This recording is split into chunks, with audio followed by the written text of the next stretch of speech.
This monthly Marvel video is all about overcoming fear. Can't wait.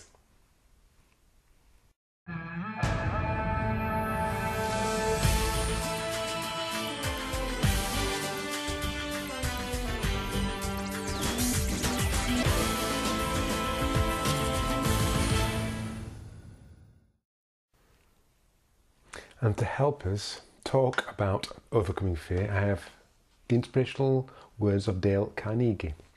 And they go like this. Do the thing you fear to do and keep on doing it. That is the quickest and surest way ever yet discovered to conquer fear. Do the thing you fear to do and keep on doing it. That is the quickest and surest way ever yet discovered to conquer fear. Dale Carnegie. I also have some notes on this very interesting subject. When I created the Self-Help Collective site a couple of years ago, most of the content, the pages I most enjoyed creating were happiness, because, I don't know, it just made me feel happy writing about happiness. And the other pages that fascinated me the most, fear.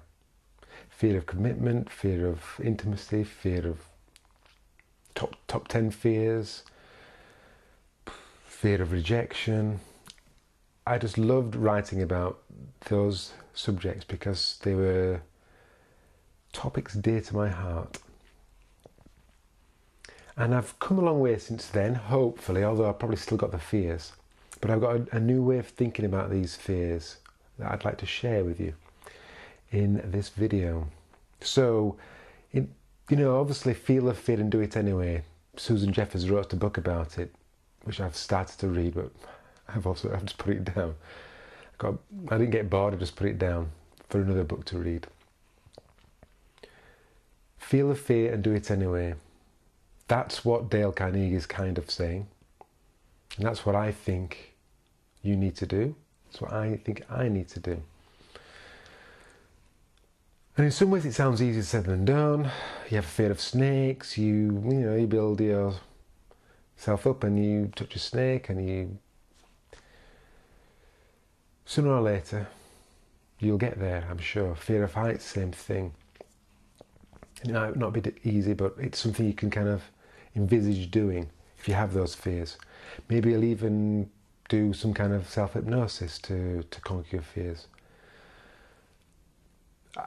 I don't want to belittle those types of fears, because I'm sure they're probably big. But I live in the West. I don't see many snakes, and I can avoid heights. But there are some fears that you cannot avoid, and they present themselves in your daily lives. And I've written a few situations that you may want to avoid. These are the fears that I think that you should be facing. Going towards, seeing what you discover when you go towards rather than come away from. So, for example, if you are like me, and you probably are, maybe you don't have dreadlocks, but you are like me, I'm sure. I bet you don't like silence, stillness, nothing to do-ness. I bet you might wash up, you might switch the TV on, you might go to Facebook and check some status updates or reply, or go to YouTube, see if there's another funny video or an inspirational video. I just watched some videos by Byron Katie, incredibly compelling and captivating, and also you find yourself just wanting to watch some more, just to avoid silence. 5 seconds of doing nothing.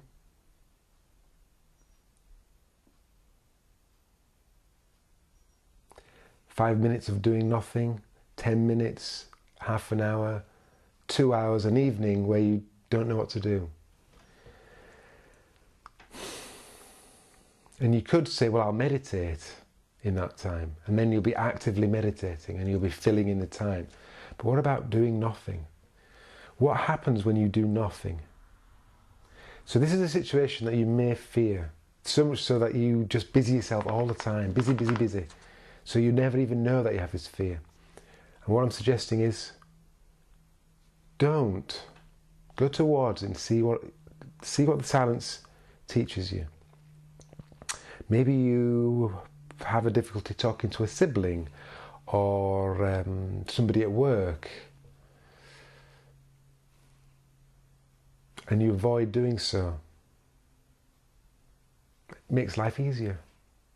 They just irritate you. Well, I'm saying, so is Dale Carnegie, don't. Go towards that situation. Go towards it. What irritates you about them? What irritates you about about feeling irritated? Are they really that bad? Or maybe you just don't like how you feel about this person. Maybe there's something about how you can't tolerate this person's company. What's that about? Avoiding it isn't going to teach you anything. I've found in my life anyway, being Mr. Master of Avoidance. How about telling somebody your real feelings? Your real feelings. They could be good feelings, they could be bad feelings. But they're what you feel. Now, most of us don't do this. We sugarcoat things. We tell people what we want, what they want us to hear, or we tell people what we want them to hear. Telling somebody your real feelings, how about that? I bet you fear that. Today, this weekend, whenever you're watching it, I'm recording this on a Friday. Tell somebody what you really feel, even if it's a stranger and they walk past and they look beautiful and you just want to tell them that. Real feelings are not to be feared. Their response to your real feelings, that might be what you're frightened of. Hear their response. See how their response feels. I bet you their response feels better than you imagine it. Another fear that I think I have, you probably have, we don't share our fears. We don't talk about loneliness. We don't talk about what really makes us frightened. Sharing your fears, that is a way to disempower those fears. It gives them less power. Even if it's a fear of talking to the person that you're talking to. As long as you share it in strength and not weakness and frailty, just do it from where you are. And I appreciate that maybe you can't do all of these things, but these are just examples of what I think fear really is. It is fear of heights and it is fear of snakes, but it's also fear of feeling bad inside yourself. And I think we should go towards that fear.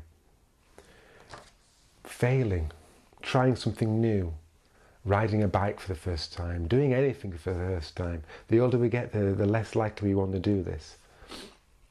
Dare to fail. Dare to feel what it feels like to do less well than you imagine, for people to maybe laugh at you, for somebody else to be better at something than you. Feel it. Feel it. I bet you it doesn't feel that bad. The thought of it feels bad, but I bet you the feeling doesn't. Yes, so I've been thinking about fear, I've been thinking about worry this month. And generally these things, they're related, and most of the time it's about our thoughts about something are worse than the something, and generally what we're frightened of is our thoughts, the thoughts that we don't welcome. I sometimes feel anxious. I feel anxious, or I feel lonely, or I feel low, and I get really irritated with myself. And I don't want these feelings. I don't want them. That's not how to respond to those feelings. I have those feelings. I have them, accept them. I have them, accept them. This is how I am right now. Tomorrow I might feel fantastic. These feelings ebb and flow through us. They're not who we are. So Dale Carnegie is saying, do the thing you fear to do. Keep on doing it. And I'm saying, rather than go away from fear, go towards it. Whenever you get a chance. And it might be a snake, it might be a high building, but it might be a bad feeling that you have. All of these things can teach us more about ourselves. That's what I say. Anyway. And I would, of course, welcome what you say. Thank you for watching. Bye-bye.